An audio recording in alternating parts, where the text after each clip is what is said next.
the left if needed.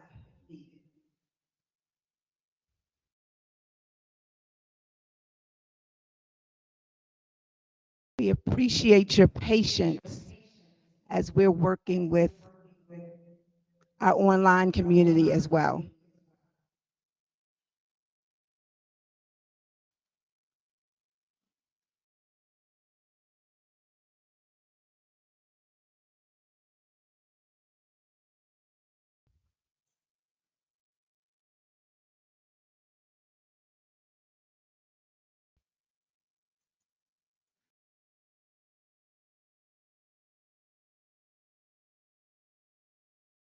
All right, welcome again to the Central Region DDA Community Listening Session.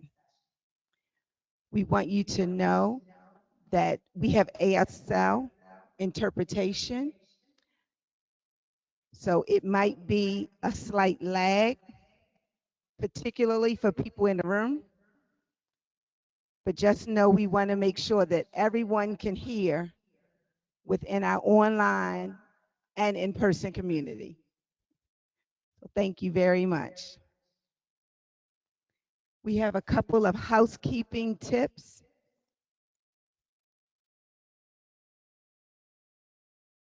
Next slide. For those of you online, you're going to click that button for closed caption.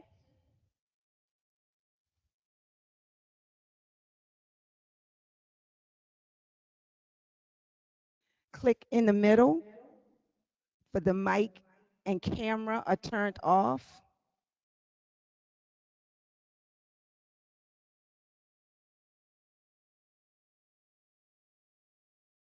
You're going to click up the top to download attachments.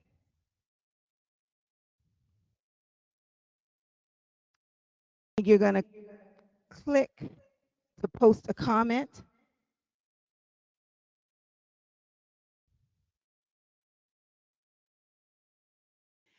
And you're going to click at the bottom to raise your hand and share your comment aloud.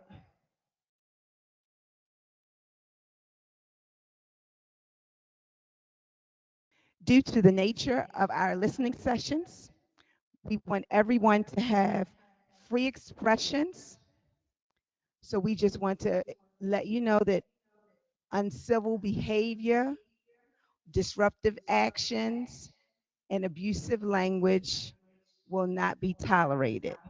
But I know I didn't need to say that for this group.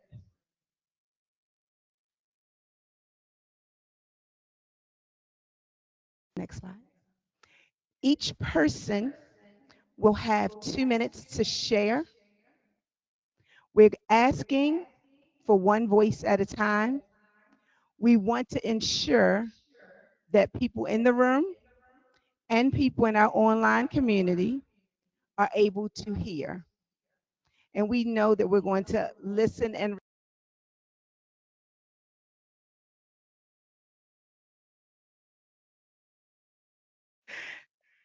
we understand that we're going to honor everyone's perspective. So again, welcome. My name is Marlo Lemon. I am Co-Deputy Director of Training at the Parents Place of Maryland.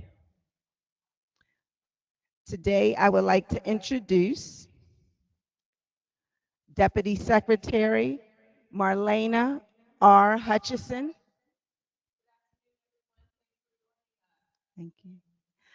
Chief Operating Officer Robert White.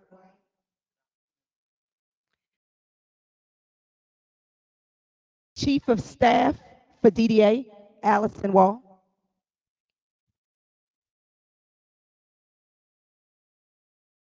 And we have Regional Director of the Central Maryland Region, Bianca Renwick.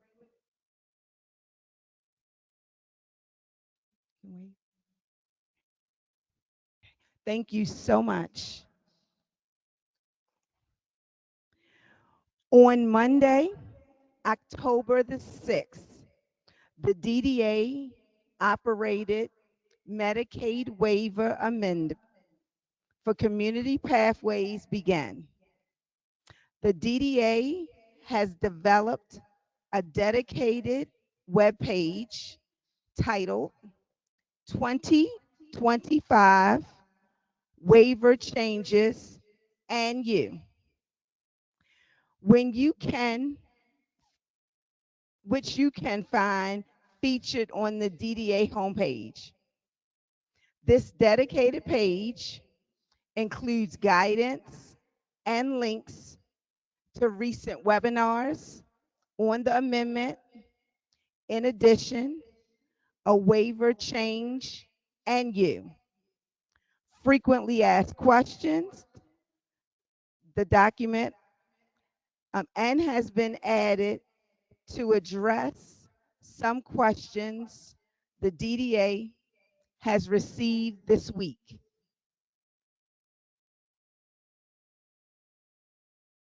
So again, we welcome you for your comments, and we want to hear from you.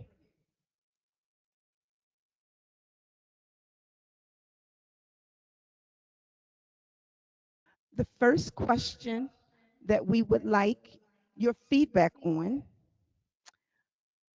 what steps can the DDA take to make its programs and services easier for people to access and navigate?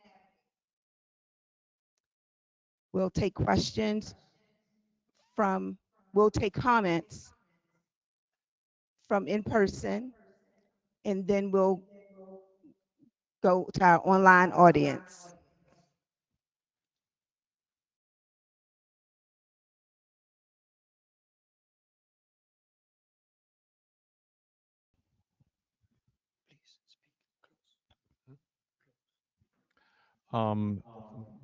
One simple change, which may not be simple, is when we have eligibility redeterminations,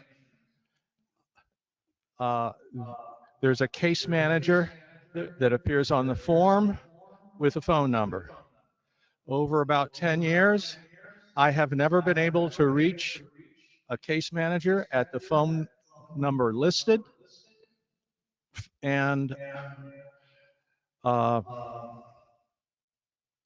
their voicemail is always full. Well, this echo is amazing. Thank you, sir. Can you share your name, please? Thank you.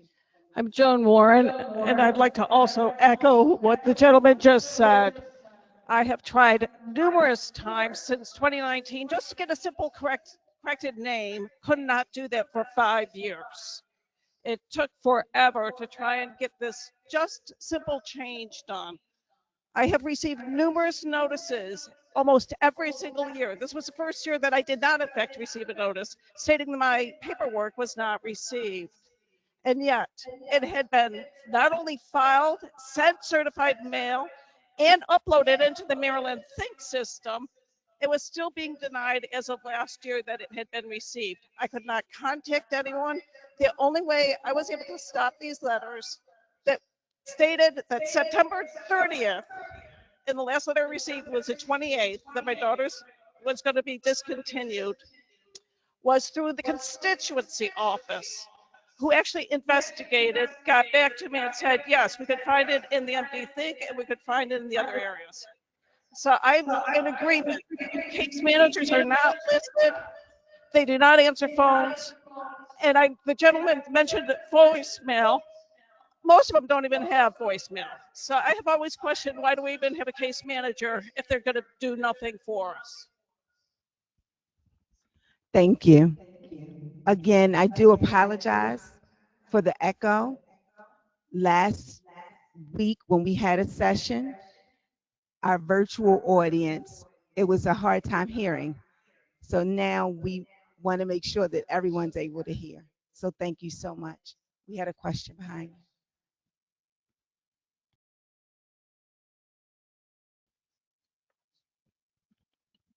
Hi, My name's Marla Hollander. I'm here for Benjamin, who can't sit through a meeting like this to give his input. The first thing I urge you to do when making changes is to arm your community, your caseworkers, your FMCSs, your providers with the information they need to serve your participants. They do not know how to implement the current changes. They have not heard what they should be doing. My CCS was first shared, he first heard about some of the things he should be doing on Monday. That's not okay. Thank you. Thank you. Do we have virtual questions?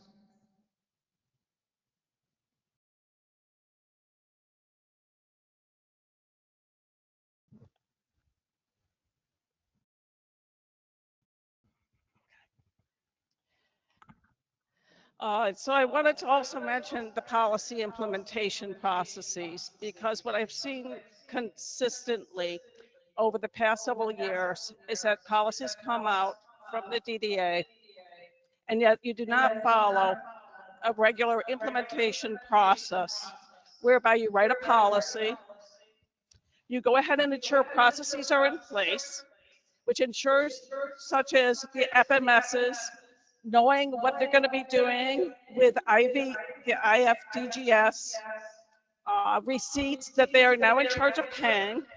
There is no processes in place that I am aware of. That as far as with the changes, that these procedures are well discussed, make sure the kinks are out, and then you educate. Then you go live. That has not occurred.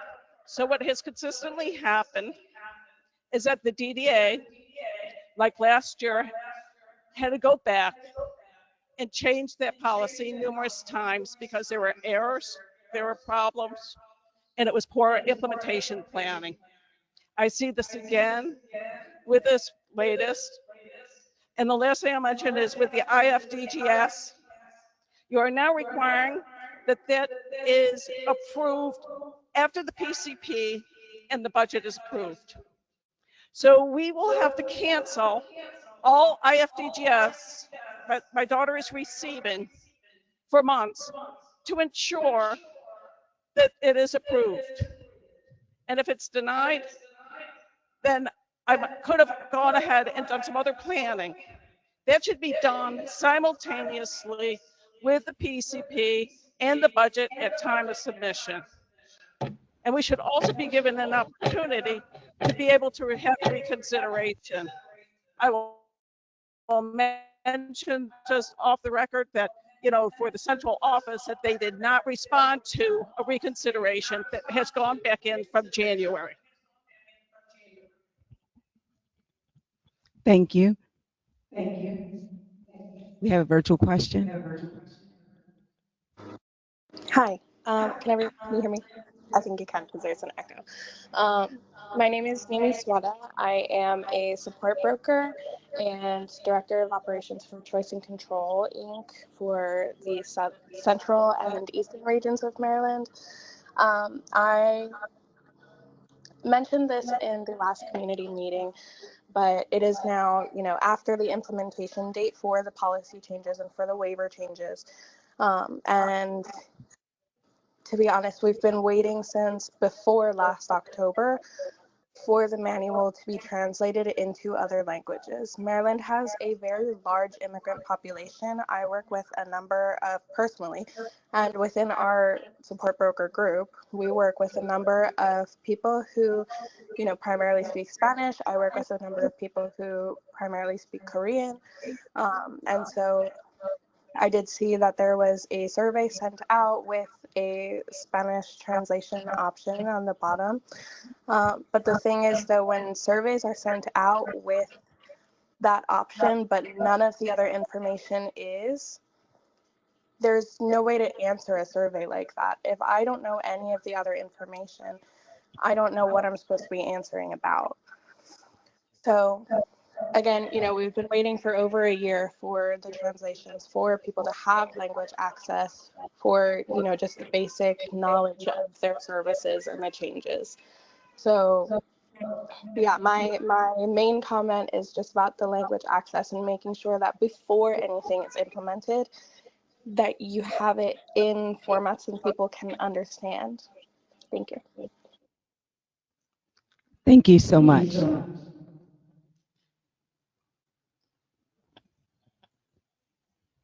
Okay. Next slide, please.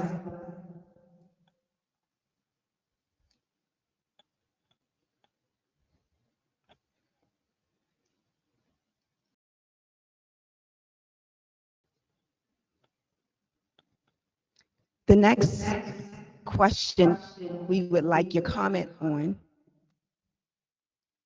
what actions can DDA take to strengthen and rebuild trust in the community? So, what actions can DDA take to strengthen and rebuild trust in the community?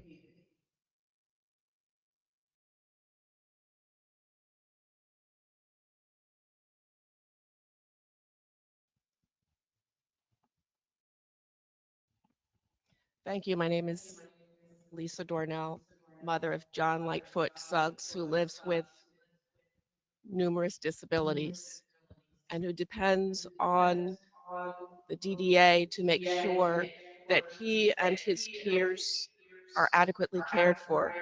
One of the things that DDA can do is to continue to hold sessions like this to make sure that families are heard and to listen carefully to the people who are on the ground who have to use and implement the rules that DDA implements. One important thing that DDA can do is to give families adequate notice of the changes that they intend to make and to provide an adequate period of time for comment, for meaningful comment, and to let families know that they are heard and that what has been heard is therefore reflected in the final rules that are proposed. Thank you.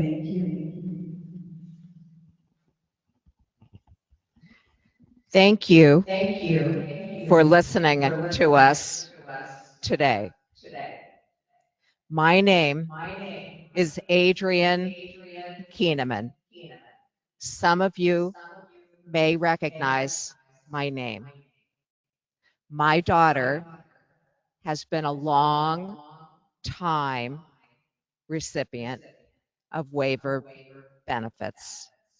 She has great needs, but this spring, because of an administrative mistake on the part of Mars, her agency that is supposed to help keep her benefits, she was kicked off her waiver 12 days ago. She has nowhere to turn. She is not allowed to appeal. Her agency made an administrative mistake. This needs to be corrected. You all are human beings. Please, I'm asking you to look into her case.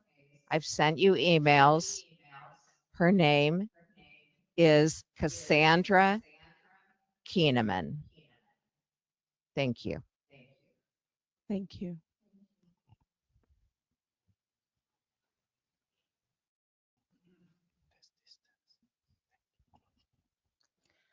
Hi, Marla Hollander.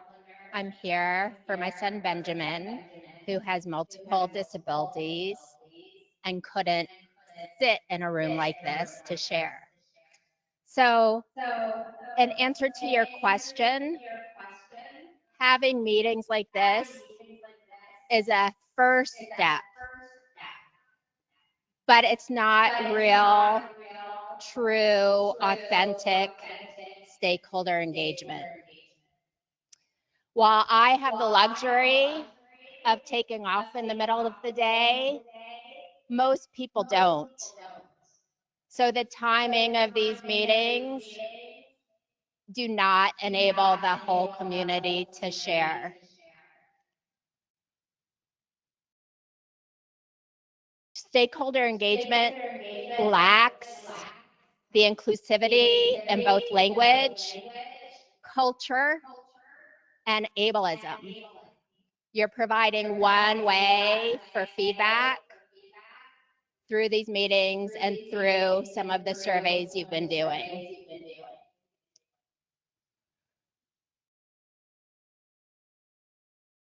There are so many different types of ways to engage stakeholder practices. I encourage you to seek those out.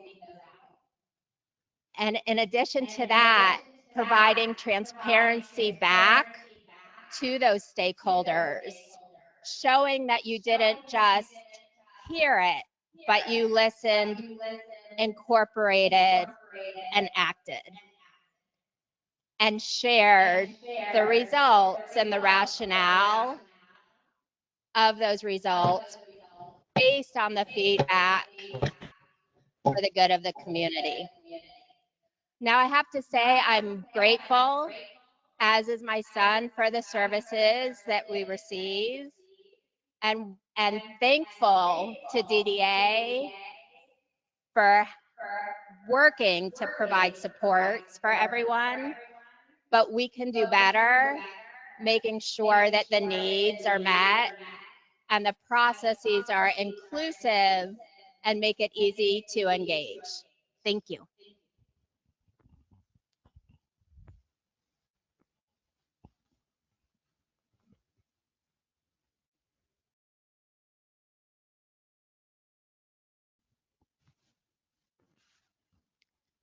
Before we, virtual question, feedback.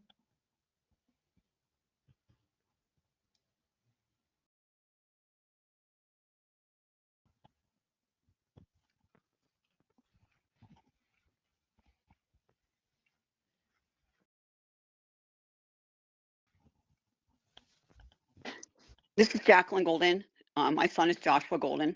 One question I would ask, or I ask you to answer calls, respond to emails, at least give us some kind of response that the email was noted.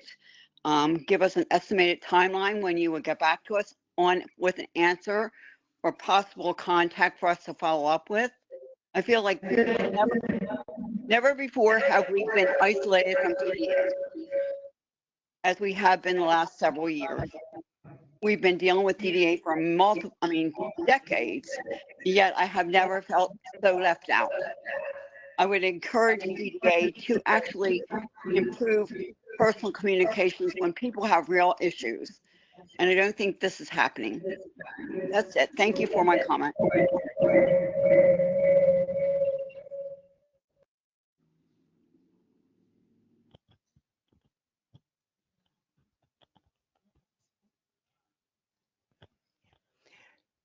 Could the last virtual person repeat, please? We're trying to capture as many comments as possible. So if you could come off mute, we want to make sure that we heard everything that you said. Okay. This is Jackie Golden. My son is Joshua Golden. We've been dealing with DDA for decades. One thing I've noticed, there's been a drastic change is answering the calls, responding to emails, and that has not happened. You didn't even acknowledge that you have received our email, let alone give us a timeline when we could hear back from somebody at DDA. This is unheard of. I've never dealt with this with DDA. DDA has always been accessible to many people, especially when there's a major issue. I've never felt so disconnected with DDA in all the years dealing with this. I know I'm not alone. I hear from everybody who's connected with DDA, and it's not asking so much for at least acknowledging an email or a call that we have made. Many times our lives are on stake here, not people that are just out in the community able to go about doing their lives. Our lives stop when you don't respond. And that's critical and life endangering. So I encourage CDA to find a better way of communicating with us one-on-one. That's not happening. Thank you. Thank you, and I appreciate your.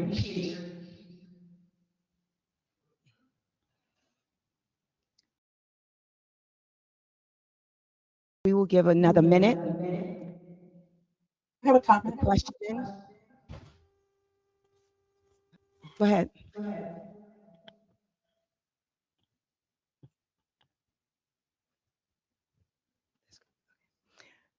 What actions can DDA take to strengthen and rebuild trust in the community?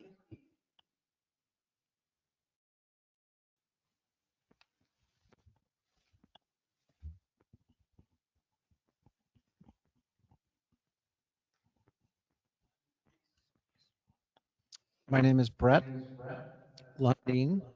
Our son is Christopher Lundeen. He's a participant in the SDS program. My request is simple. Explain why you make the changes that you make.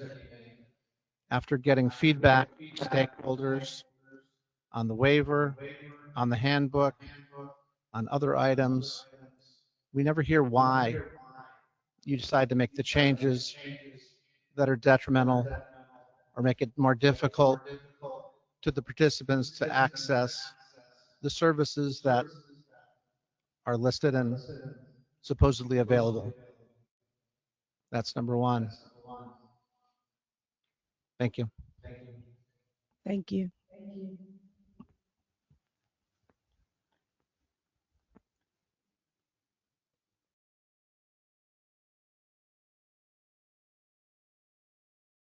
Next question, next slide.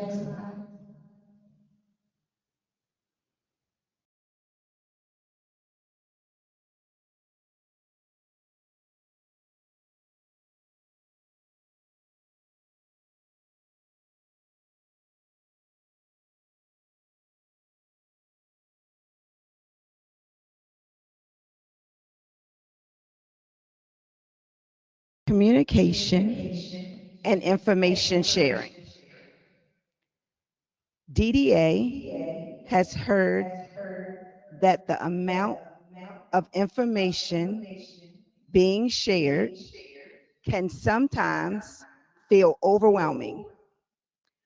What are more effective ways we can share information so that it's clear, concise, and easier to digest?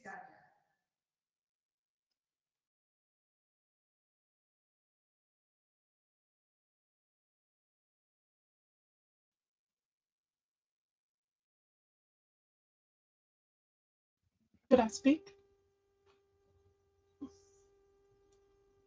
Yes. So I want to make a quick comment about the trust. I'm coming out from self-direction. My name is Elizabeth LaFrance. My son self-directs. Trust was broken when, it was happening. I won't go into that, but with the manual, we were told it's just a consolidation of existing policies. We were told there were no cost containment uh, efforts in it. Nothing had changed. And we were also told, pretty much it had to go into effect.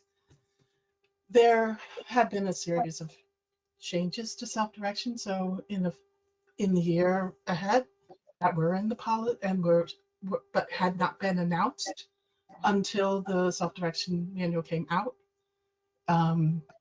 So it was kind of true. Yes, these things have been in effect, but it contained policies that people weren't aware of and that it had not been um, made public. And they had, CCSs and FMCSs knew it, participants did not. There were certainly cost containment measures, but the biggest thing is there were things that required a waiver change in the manual. And in fact, the deputy secretary said as much in one of the community meetings. And those things were in the manual, were put into place. And, for me, I don't know how you come back. But regarding the how you communicate, the content of the communications is the problem. For example, in the manual, pages 5 through 9 are devoted to how a CCS should make a referral to an FMCS. A big issue that people are having is the difference between authorized, designated, and representative and legally responsible person. That has one definition, and it's a very poor one in the manual. It should have its own section. Thank you. Thank you so much. We have a question in the audience for our online participants. When you unmute yourself, if you turn your volume down, it won't be an echo. We want to make sure we're capturing all of your comments. Thank you. I'm not seeing the problem as overwhelming information. What I'm seeing is continuous changes. The DDA has, over the past just 1 year, I won't even go back years upon years, but since September of last year, there have been constant manual changes, constant manual updates, a lack of education going out to the CCSs, support brokers, as well as the FMSs.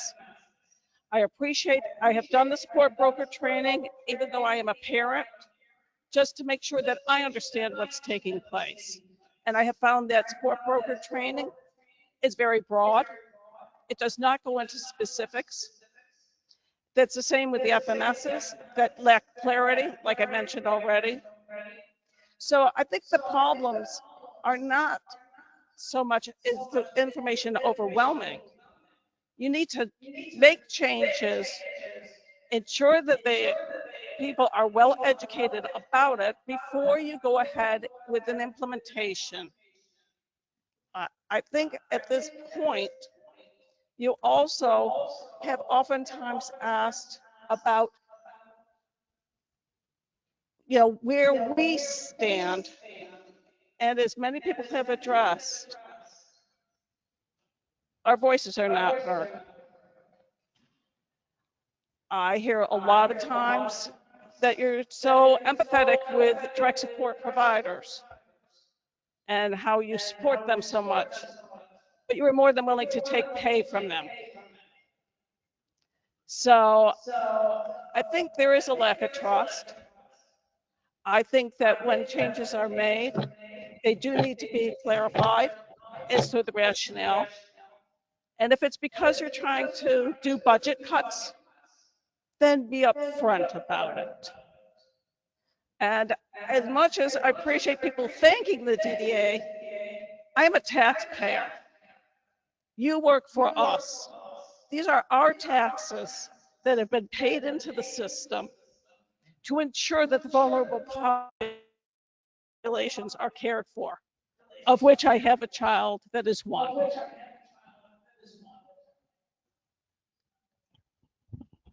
Thank you. Hi, Mark Hollander. Again, thank you. One phrase for you: get your ducks in a row before you roll stuff out. I have read that manual, this self-directed manual, at least 5 times. I have to hunt and peck for where those changes are, you are wasting my time and thousands of people's times and having to keep up with your changes. That's one example. I have a job, I have a kid with major disabilities. I'm a public health professional. I can't keep up.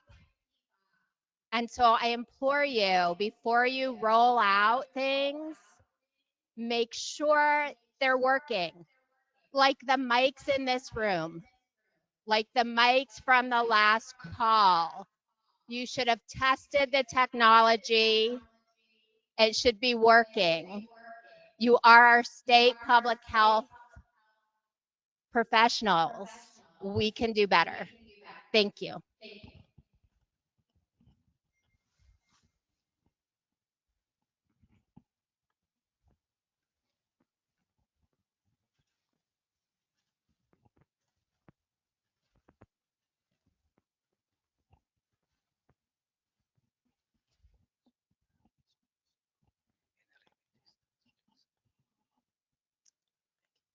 Good afternoon. My name is Jacqueline Akinpulu.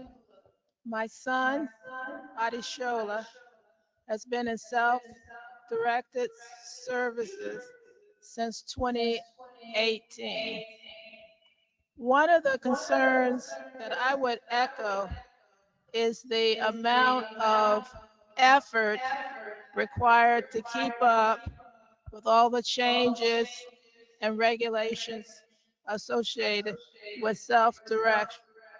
My husband and I are retired, so we have time, but my concern is when we're no longer here and his brother has to take over, is he going to be able to put in the effort required to keep up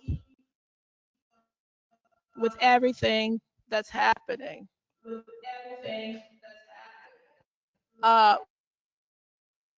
Maybe shadow some of your participants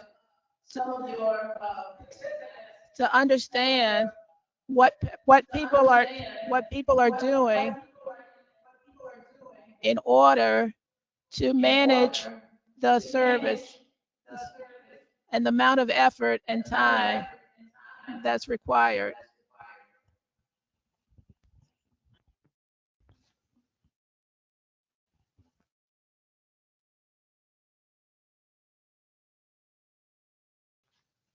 We'll take that. We'll take your question. We'll take your comment, and then we have some virtually.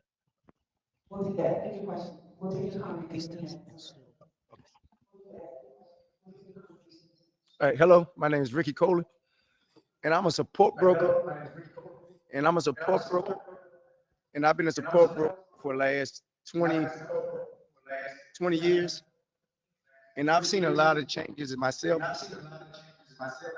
And one of the issues, not issues, but I can see the concern is the transition from going from the January 1st to 2023 to the date, because there's a lot of change in between.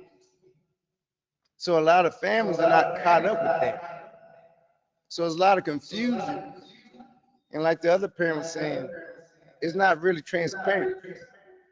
So then as we're setting budgets up and plans up and helping families, it's very difficult because we don't even know what the changes are. So when we submit budgets and plans or as a team, it gets kicked back for a justification or a clarification. When really it's just because I believe the clarification is because of all the changes.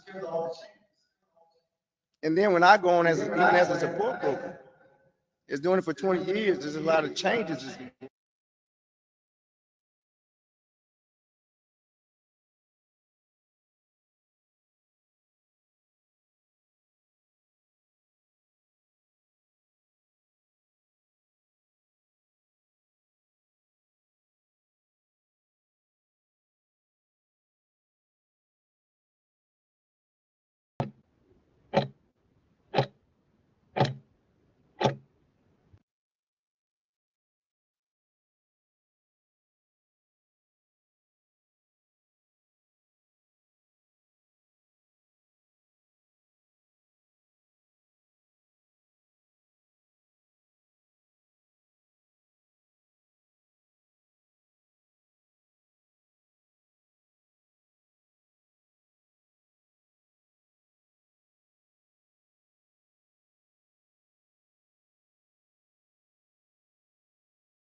Monday. You know, how do we know about all those changes? How do you keep up with that?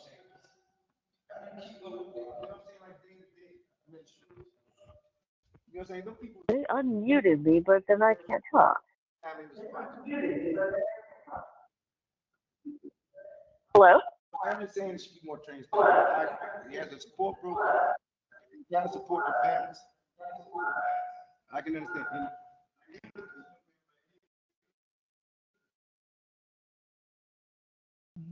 He's in the program, but he's got a voice.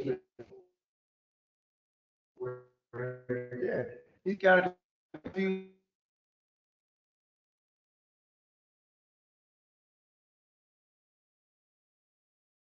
What he's going to do? Questions? I was saying we had virtual questions.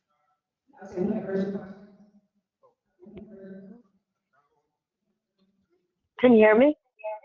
Okay. My name is Lynn McGetty, and I have a young man on the self-directed services waiver. And I just wanted to comment that, well, first of all, that I put in some comments and nobody seems to be responding to them. So I thought I would be on the phone.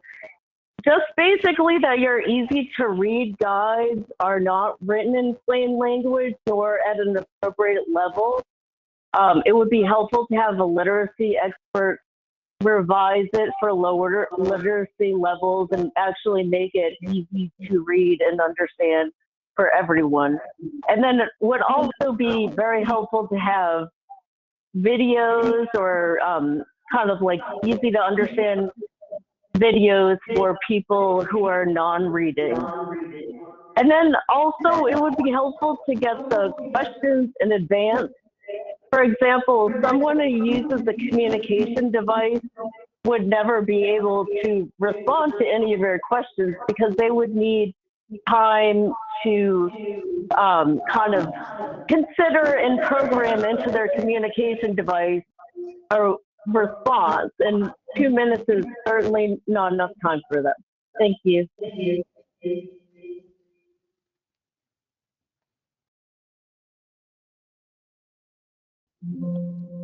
Thank you.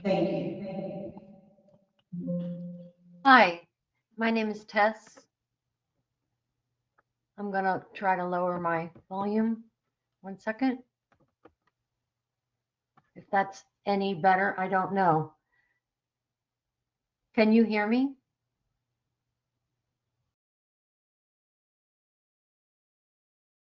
I guess that's a yes. I'm watching the interpreter. I can't hear you.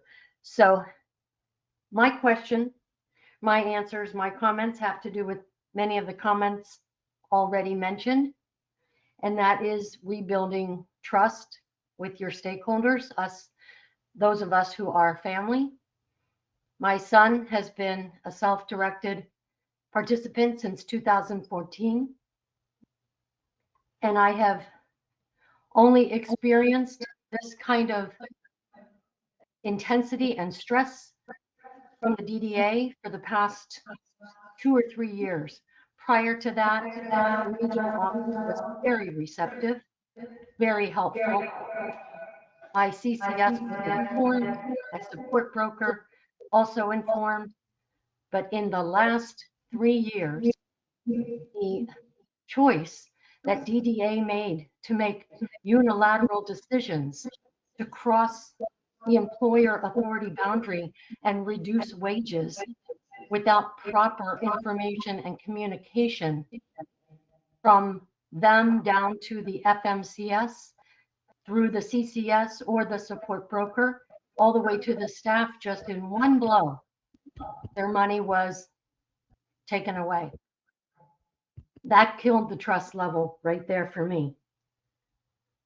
I think the fact that DDA has these meetings to check off a box that they had these meetings, but the input from families is not being considered, is not being taken into account, is not even reiterated back to say, not only did we hear you, but we're going to do this as a result. And all the while, DDA has little partnership with FMCS representatives to train them on these changes. They don't know what they're supposed to be doing. The CCSs do not know how they can help us.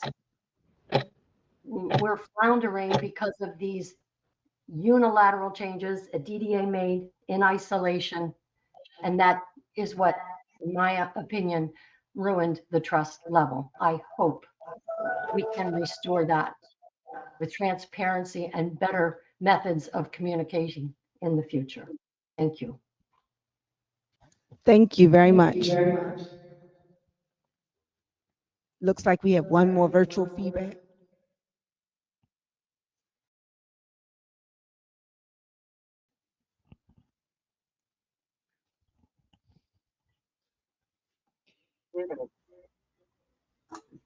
Hello. Hello. It's, it sounds like a lot of what's going on with the self-directed and some of the things that we're complaining about, the redeterminations, has to do with EDD. And that is a big issue. Another issue is how do we get DDA and the CFC work together, especially with the self-directed individuals? This CFC programs are waiting forever to be approved. And then when the self-directed individuals trying to get their services approved, DDA pushes off onto CFC. How can we better work together?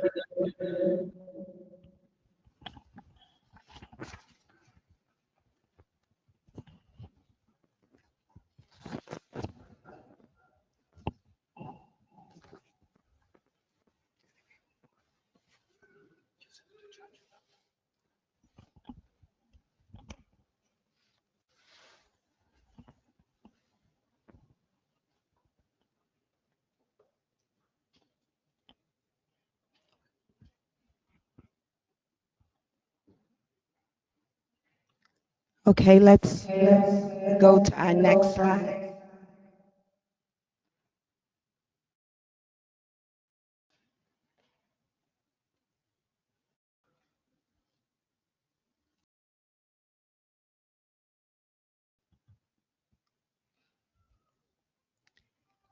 As DDA continues to focus on accessibility, equity, and long-term sustainability, what solution-oriented ideas or recommendations would you suggest for us to consider?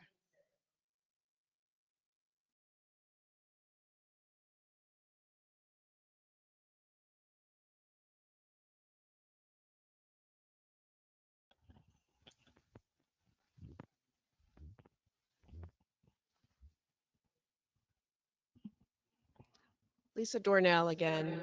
We're a self-directed services family.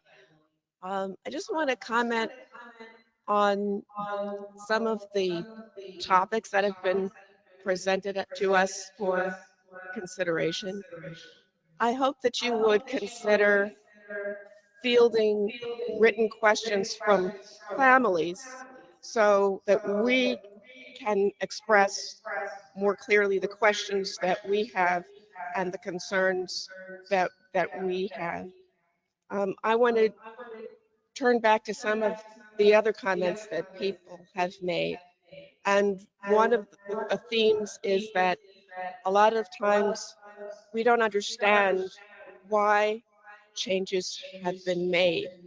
And as a self-directed services family, I think I speak for other families who use self-directed services, we kind of feel like we've been targeted and misunderstood by the DDA.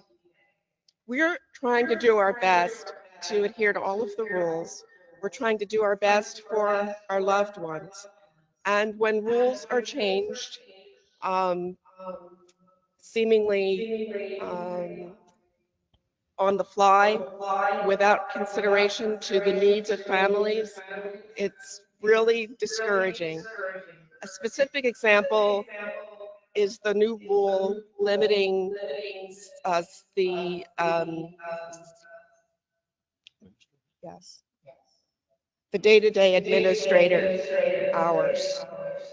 My husband and I spend an extraordinary amount of time putting together the life for our disabled son, and we spend far more than 10 hours a week, a month. I can't remember what it is. The number was shocking. And we keep our support broker busy. She's not going to have time to fill in the gaps. My husband is 78 years old, and I'm right behind him.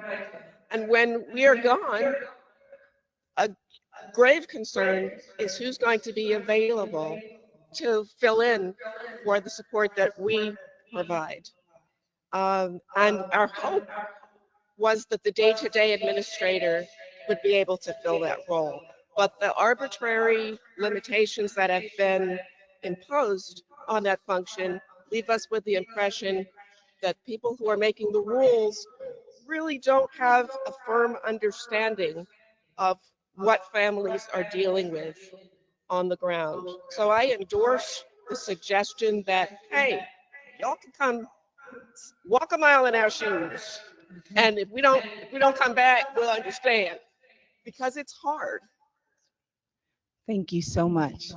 And thank you for giving her permission to share. This, I know, is perhaps not practicable, but I would like an opportunity to exchange information with you guys so I have an understanding of your constraints.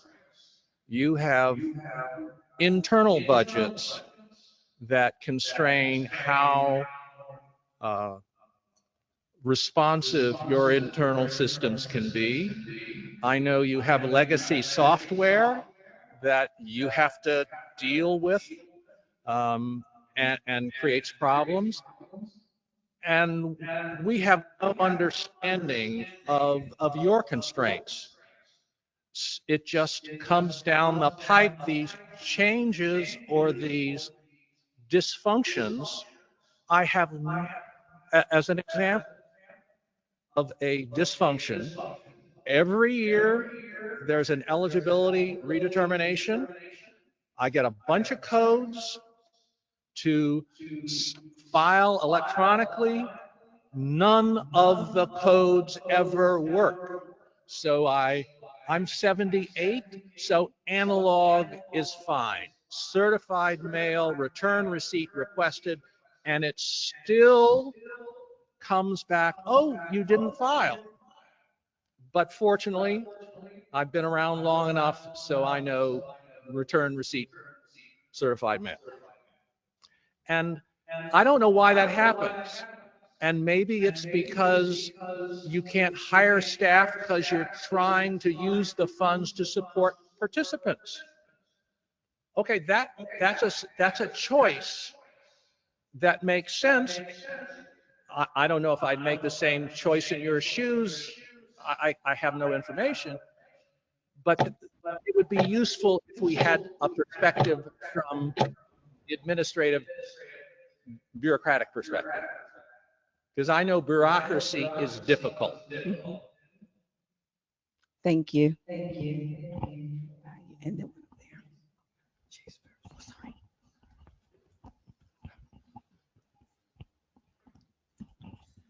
I'm going to find this very challenging with the microphone. My name's Patty Saylor. I am with the Self-Directed Advocacy Network, and I'm glad that you asked the question. In regard to the day-to-day administrator, 3 to 4 years ago, families and individuals let us know they had a need to meet the administrative needs of their self-directed life. We were able to have legislation passed, the Self-Direction Act of 2022, that established the ability to have those administrative hours. We fully understand the department's concern that there need to be guardrails and guidelines. When asked for feedback about those guardrails, the Self-Directed Advocacy Network and many others gave feedback. We recommended that we look at the amount of hours per week or per month, the amount of money spent per hour, who could do the service, and what would be the parameters of that service. We surveyed hundreds of people who self-direct.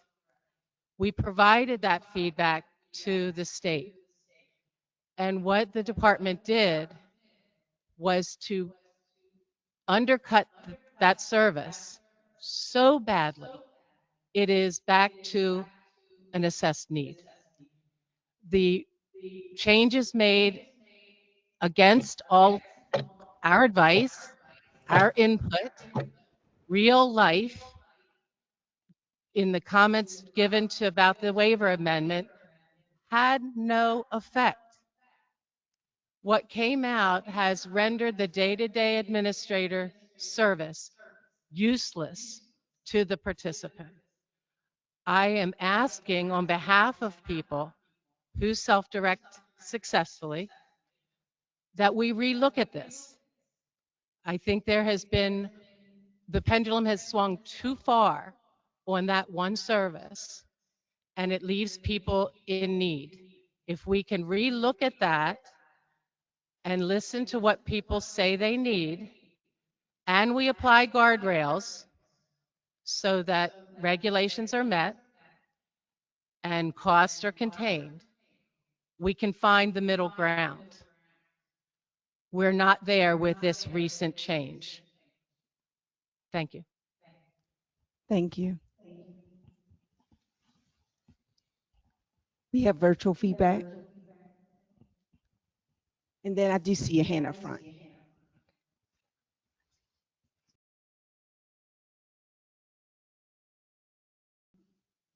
Yes, this is Jacqueline or Jackie Golden again, son Joshua Golden. I've submitted some real solid suggestions on what DDA could do to help people going through, be it self-direction, no matter what type of services. However, not only have I submitted, it's not even acknowledged that you, again, I went back to answering emails and answering phones. It's not even been acknowledged that you received the comments or even reacted to what I've saying. I walked hand in hand with Tom Nerney across the country as we rolled out self-determination and self-direction in our country. Our entire country was based on listening to the people's needs, not directing them on what their needs are. This is really a concept that's not understood by Maryland. I don't get it. Why aren't we listening to the people? And if they're telling you they need more support hours to let you know what the supports are, then why aren't you giving them that chance to do it? I'm sorry, my dogs are barking in the background, sorry. However, it's critical to listen to our history on self-directed care and what it was supposed to be. This isn't it. You're not telling us what we need. We're supposed to be telling you. And that's exactly where the breakdown has occurred. I mean, Patty said it very well. Patty Saylor just said it. There was comments and surveys made to you, but they're ignored. Why was that the case? And why wasn't there a response back? Same way with my suggestions. I haven't heard back from one. We have lots of suggestions on how to do it better. So call on us. Thank you. Thank you.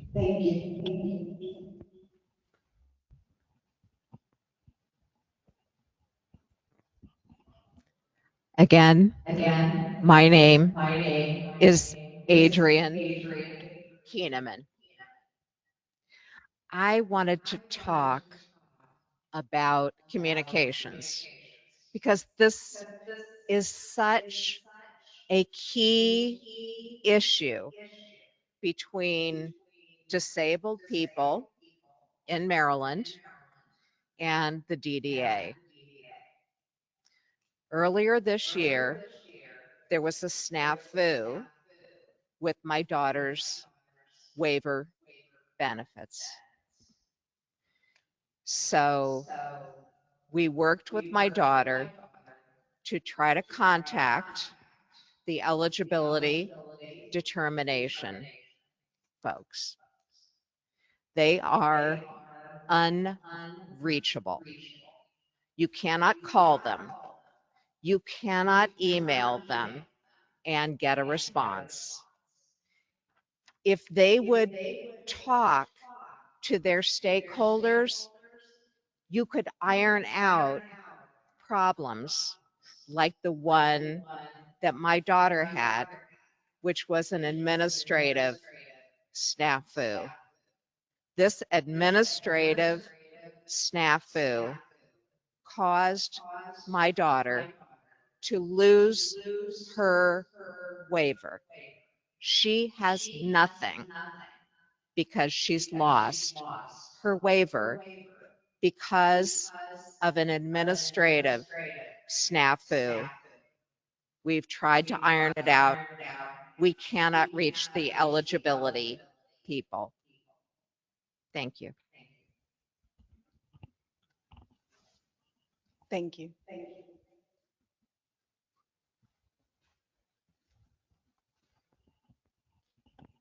So as so many have discussed, there's problems we have all experienced. My daughter, for example, when we first started with the DDA at transition time period, lost the paperwork. We also were disenrolled in 2023 as part of the group that ended up being disenrolled. We had 40,000 owed it to an FMS because they weren't paying their bills. They weren't paying the staff properly. We have had numerous problems, and yet every time we write to the DDA, we write to the Maryland Department of Health, EDD, it falls on deaf ears. There has to be solutions put into place, as everybody is mentioning. We should not have to go to the governor's office, which is exactly how I got all of these things resolved.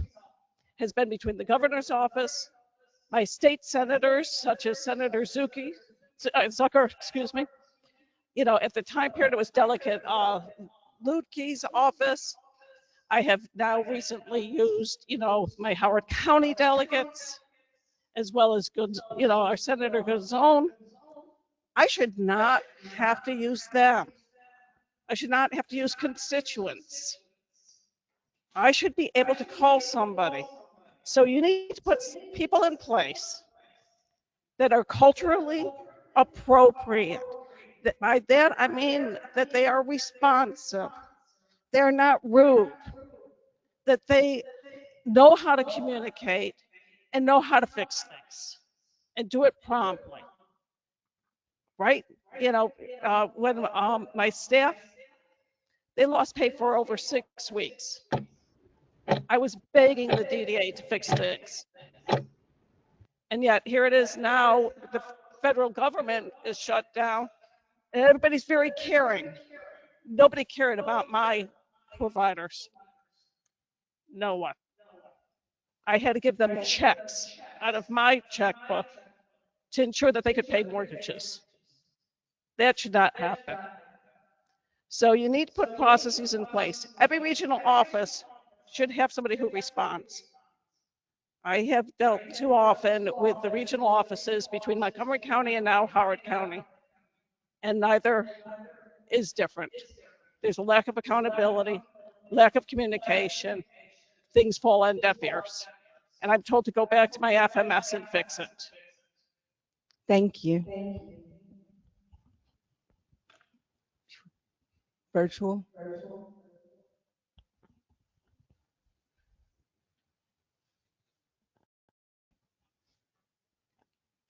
Hi, this is Mimi Swada again, a support broker.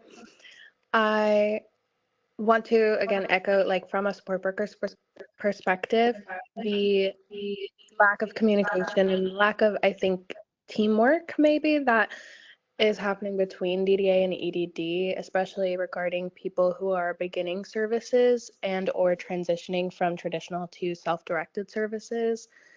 There's a certain difficulty, I think, that my team and I, and I'm sure other support brokers as well, have experienced, is that, you know, we have people who have their initial PCPs approved, but then their waiver isn't approved for another, you know, 1 to 6 months or so. So, you know, for that long, that person, you know, can't go with services if once the waiver is approved, because they can't receive services until the waiver is approved unless they, you know, are expected to pay back thousands and thousands of dollars to the FMCS. Then, you know, we can't help them until 6 months after their PCP is approved, because that's when the waiver is approved. Then we can't, you know, on our end as well, we can't bill for startup services. And, you know, I know that there is an idea of how much support brokers make, but I can say that many of us do not make nearly as much as the $70.30 per hour. The other thing as well is regarding Central Region specifically. I do want to thank Bianca Renwick specifically for being responsive and being, you know, the person who responds when no one else does, but that's not how it should work. We shouldn't have to, you know, only be able to get a response from the director. There has to be more accountability regarding communications. You know, if we reach out to someone regarding IFDGS requests that haven't been approved for months and months, there has to be someone else that we can talk to who will actually respond aside from the director, because that's too much to put on someone. And we then, you know, it affects the people. It affects, you know, us as brokers, but it also, more importantly and most importantly, it affects the participants and how quickly they can get their services. Thank you. Thank you so much. We have two.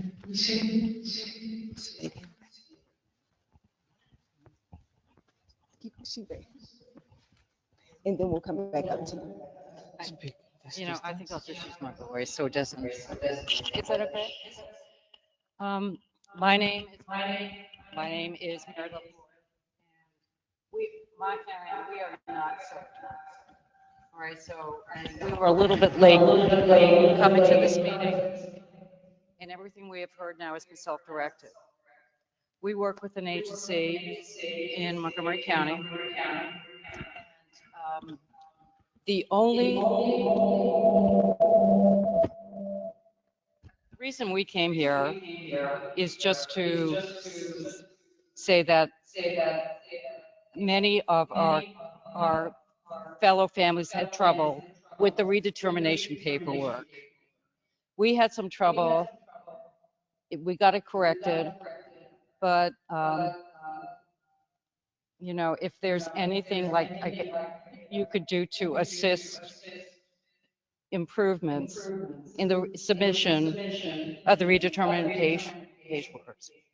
Because aside from that, our benefits from DDA have been extraordinary. Thank you. Thank you.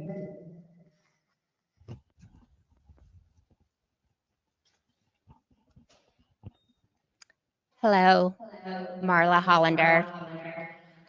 We were also disenrolled by an administrative accident. We took care of it within a couple of days and are thankful for that, but it's happening. It's the question that you asked about sustainability keeps me up at night. I am terrified for what happens when I am no longer able to take care of my son, and it keeps me up. So to address that, I worked with SDAN and we conducted a recent study. looking at sustainability practices, surveying the community, 500 responses to a community survey, rich of information with what people are concerned about, what they're doing. We looked at the research and the evidence across the country. And where we landed was a report that really highlights these 8 practices that are able to support sustainability going forward. And there's one other piece for the self-directed community. The day-to-day administrator has been seen as an incredibly promising practice for sustainability of that model across the country. I just want to highlight that and how you keep services going. Natural supports are not there anymore. The other practices were providing backup supports, training for future caregivers, planning consultation, pooled resources, enhanced caseworker models, planning tools, helping people self-advocate, and digging into alternative housing approaches. Thank you. Thank you.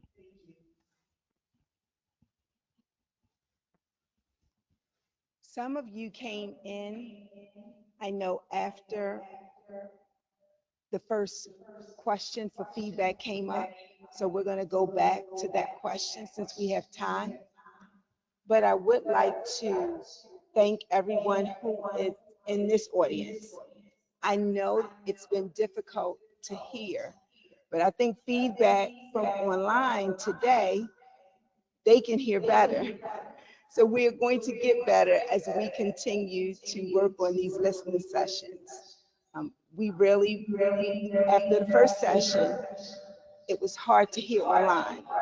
So now I think with the interpreter and our online individuals, they're able to hear. So I sincerely apologize for the echo in the room.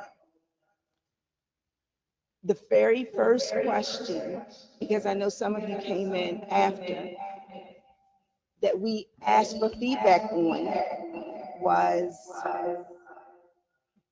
what actions, do you want this one?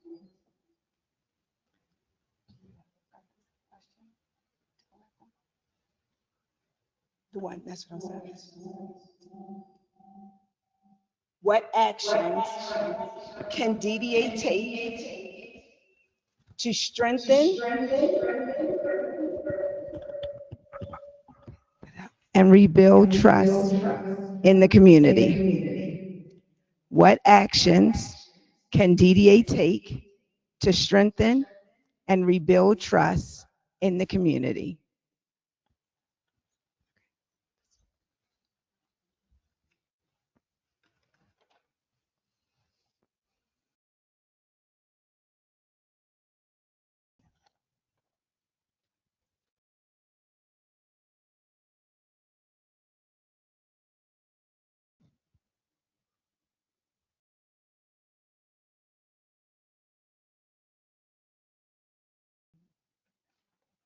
That's the one that.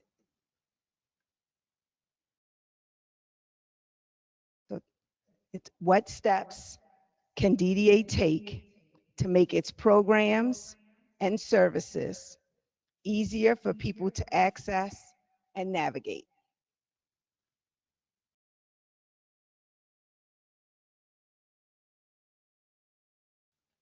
This is Jackie Golden again. I think everybody has given you a lot of examples of what they can do, what DDA can do to help improve their communication and processing.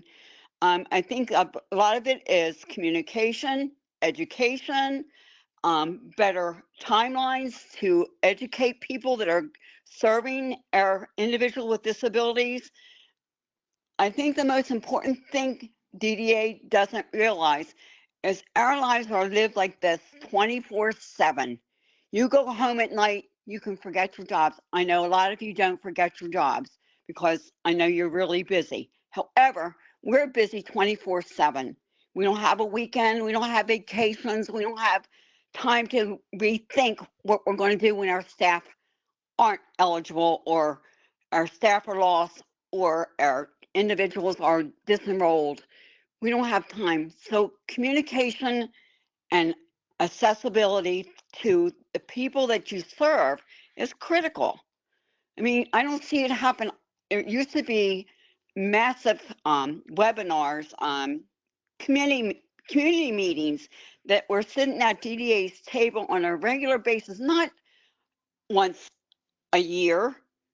Every week we sat there together to give input and identify issues and give you suggestions. Not once in a while. This is on a regular basis. And that's what I meant by communications has been lost and trust has been lost. I've never been so isolated as I said earlier. There needs to be better communication, better education, better connection to the people you serve. I have had DDA come to our homes and meet my son. I've not seen anybody come lately. I've not seen anybody really realize what we live like. I mean, come visit. I'll invite you to mine. Come over. But you need to understand our lives aren't as simple as yours are. Unless you're dealing with the same things we are, we don't have very simple lives. They're very complex, and your little changes that seem really like a cross out on a manual seem very simple, but to us, they are life threatening. And I'm not kidding you when I say life threatening. They are. So I think everybody here is giving you a lot of ideas, a lot of problems to solve. I think that it's time for DDA to step up and realize they have to open their doors a little bit more and listen to us. Thank you. Thank you, Jackie.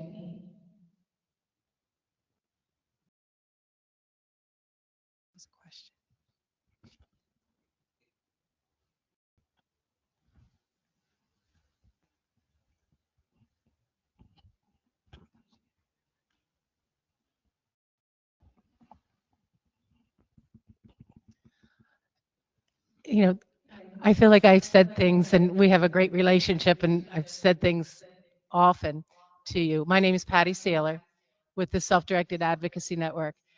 I recognize and SDN recognize the amount of work that the department's doing. It is very clear. You're working tirelessly. There's still a disconnect. When the email came out this week celebrating the waiver change, 3 waivers into 1, celebratory, and I do not know one family that is celebrating. So I only say that because I know that that was a huge endeavor for the department and accomplishment. But you got to know your audience. The receiving end of the changes are not celebrating. And we have to look at why is that disconnect there? And perhaps these questions are to get at that. So one suggestion I have, and this is not as a SDN representative, it's as a 68-year-old mom. You know, my son died 13 years ago, and he was in self-directed services. I have said this before, and I'll say it again. Families are the best natural resource that the state of Maryland has for the care and support of people with disabilities. What is coming from the department that shows or demonstrates that respect? When I hear families are committing fraud, families are misusing services, families can't be trusted, those are the words that are said, not by the hierarchy, not by leadership, clearly, but it is still the water cooler conversation across the state about families who are supporting their adult children or minors who are self-directing. I challenge all of us to clean up our language for dignity and respect of both sides, department and families and individuals. When that changes, maybe we will all be working in the same direction. Because I work for 42 families, myself and other nurses, and I see what Jackie was just talking about. Exhausted families, aging, terrified. I value them and I honor them and I cry for them. We just have to change the language. We really Thank you. do. And I noticed that the vision statement and mission statement changed recently with the DDA's website, and the word families was actually removed. Now I know that probably isn't as nefarious as it seems, but it feels like families are no longer recognized. I know you, Deputy Secretary, I know your staff, I know your heart. But that's a simple example of how it may feel on the side where you haven't slept for 2 weeks. You're keeping vigil in the hospital for your adult child in ICU, and you're doing this administrative work, and the FMS is giving you a fit, and then you see that. So whatever we can do to restore dignity and respect, and we'll all start pulling in the same direction. Thank you so much.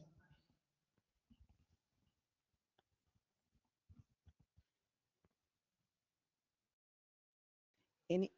Yes, sir. Okay. This. So I'm here as a provider, and I'm gonna ask the question. I'm here as a provider, and I haven't heard any providers have any input today. So I'm just going to ask this question from a provider standpoint. So when someone is kicked off the waiver, and we don't have any idea of if we're going to get paid, do we pause the services for the person? Because there's that and gap, and it's that lapse between the time that the services may kick back in. Do we get? Is that just like, oh well? I appreciate the question because these are listening sessions and it's recorded. Everything you say, we're typing up, we're taking it all in to be able to answer questions and put out documentations that should be able to answer your questions. Thank you. It is recorded.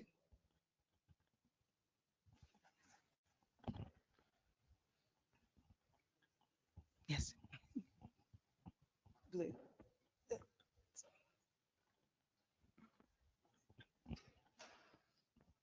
This distance.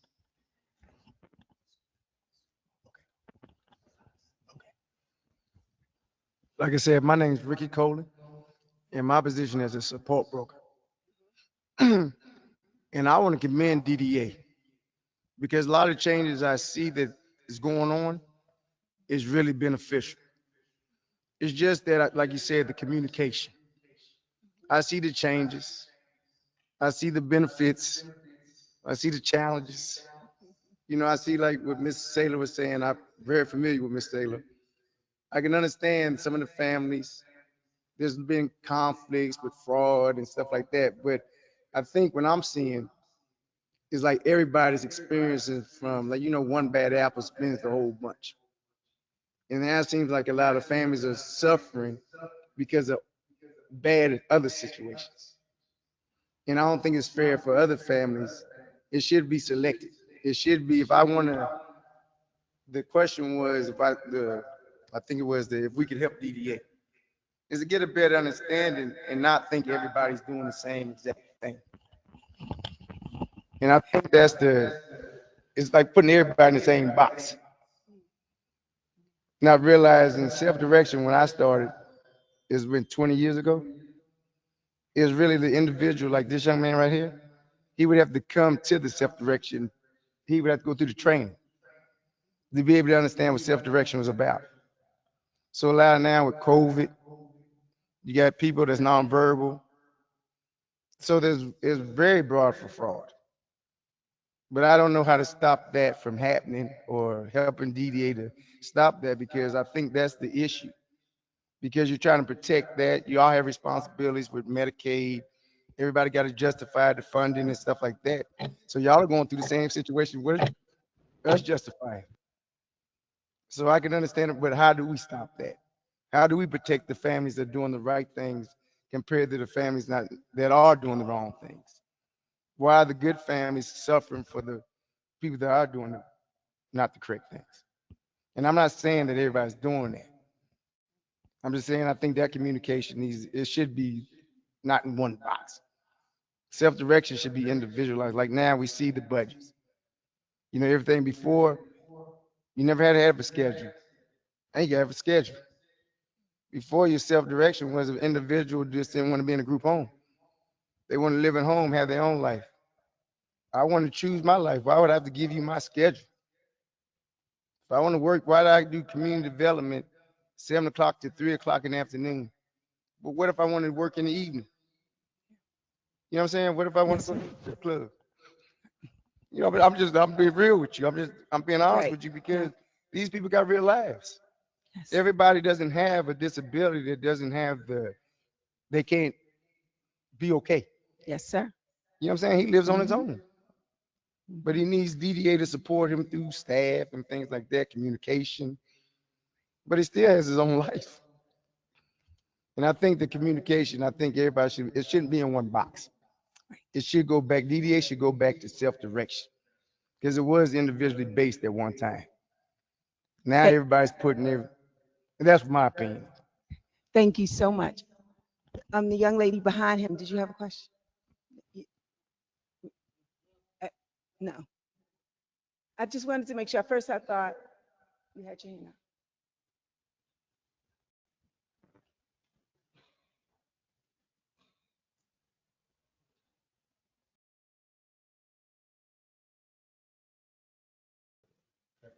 What he says. Yeah, you want me to, I can interpret for him. Yes. He said his name is Kelly Wilson. Okay. I am deaf.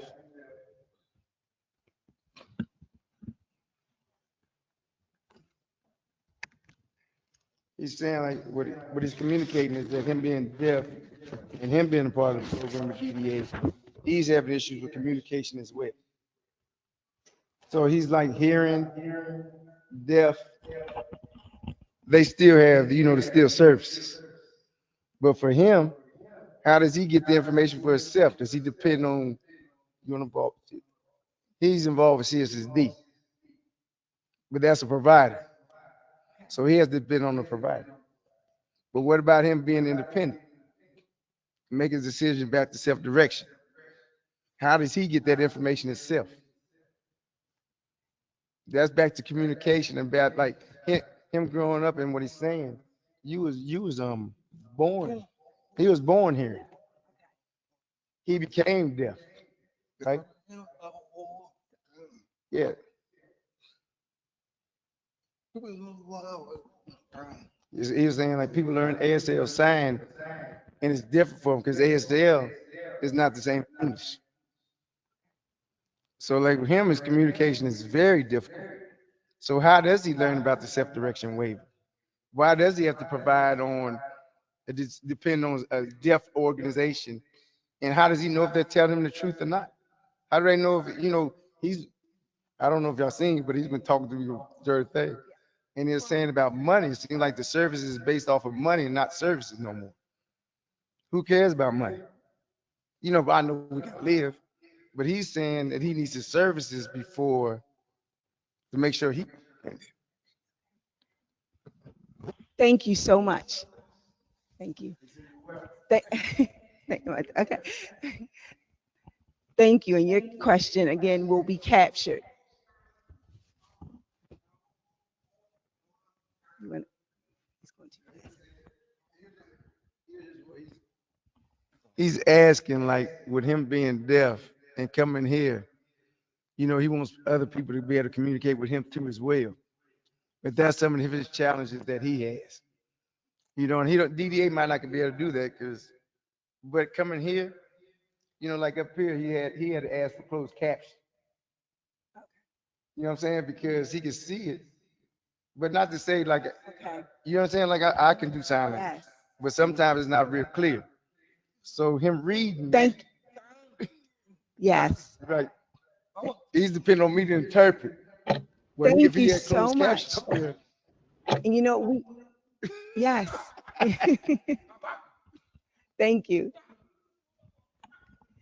And we talked about closed caption in the very beginning, but you're right, it's not for the individual that's actually here. Thank you so much. Again, every time we do this, and I forgot to say in the beginning, I'm a Black woman that's wearing a purple suit. That is good because we want to meet the needs of all people who have decided to join the call today. So thank you so much for pointing that out. We are almost at the end of our listening session. Since you have been here, if there is one or two comments or feedback that we can still capture from you.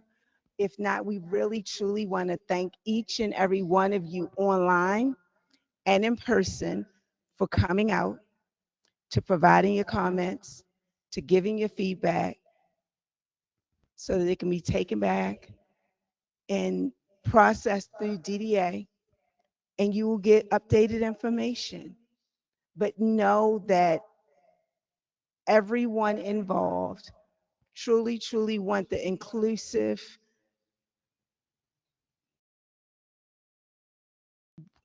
thought out services for our young people and adults with disabilities. So is there any additional comments? Yes, ma'am.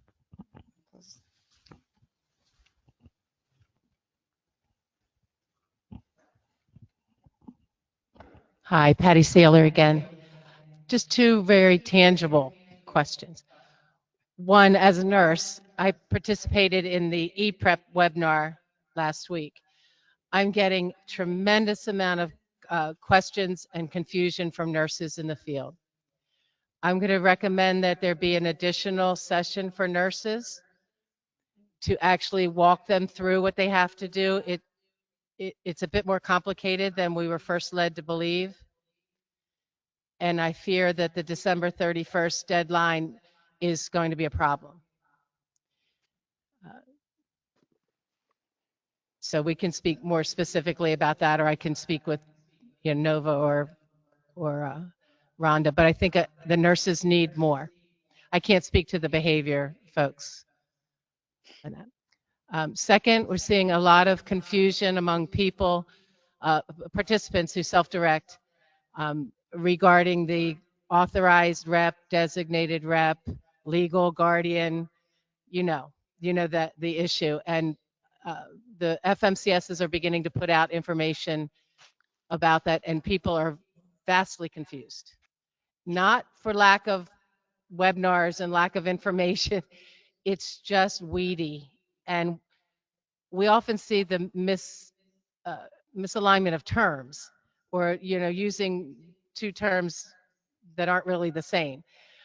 So I think that needs, people don't know. They don't understand. Now, whether that's something from the FMCS that in a teaching education way rather than a memo, or whether that's something from DDA, but people are highly confused.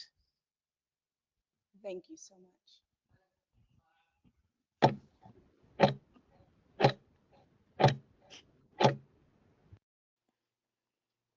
You have a virtual comment? Yes, this is Jackie Golden again. I just want to say thank you to DDA for listening. I can't tell you how much we appreciate your work and what you have done to support us. Our lives would be nothing without you.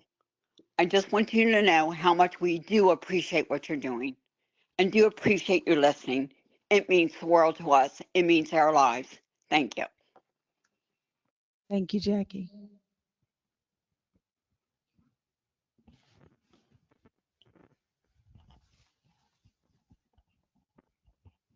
Thank you.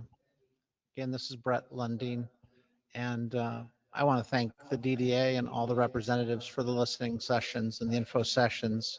It's a lot of information, Our son's been in the program for 2 years since graduating high school, and it has been a rocky ride because of all the changes that have just happened over the last 2 years.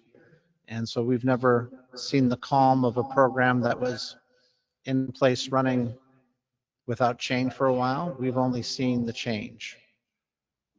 I just ask again, give us some reference point, explain why the changes are happening.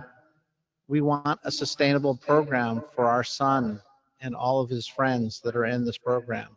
We want it to last for all of his years, not just for ours and our families that are supporting him. We just ask, bring us along with you on this journey so that we are one team. Somebody mentioned that. I think that's what we want to be. All the families, all the caregivers, all the team members on the PCP committees, we create these teams.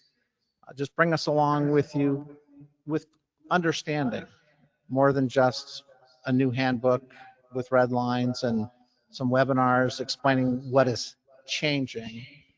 Why are the changes happening? We just need some more background. And I understand that there's budget constraints and there's other regulations, federal, whatever, that have to happen. But sometimes it's helpful to understand how that makes it so that we have to now make all of our IFDGS providers get the payment directly from the FMCS. And they're just don't understand that, We have to help them understand it. How can I go to the swim instructor and explain it to her why she should be wanting to change her business to support our individuals? So help us, help everybody in the community better support as we go through the changes. Thank you.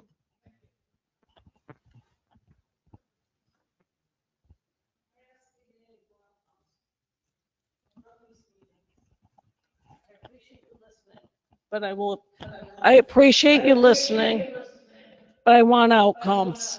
I want to know that you heard us.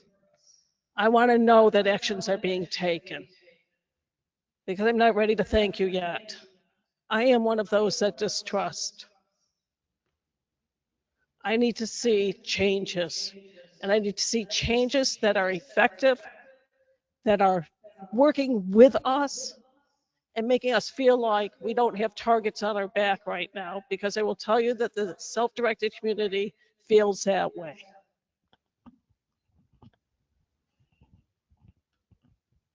Thank you. There will be additional listening sessions in the different parts of Maryland from now throughout the end of the month. So we will be collecting feedback and comments. We sincerely appreciate each and every one of you that came out and our online participants. So we thank you. And if you don't have anything else, please have a great afternoon. Thank you so much.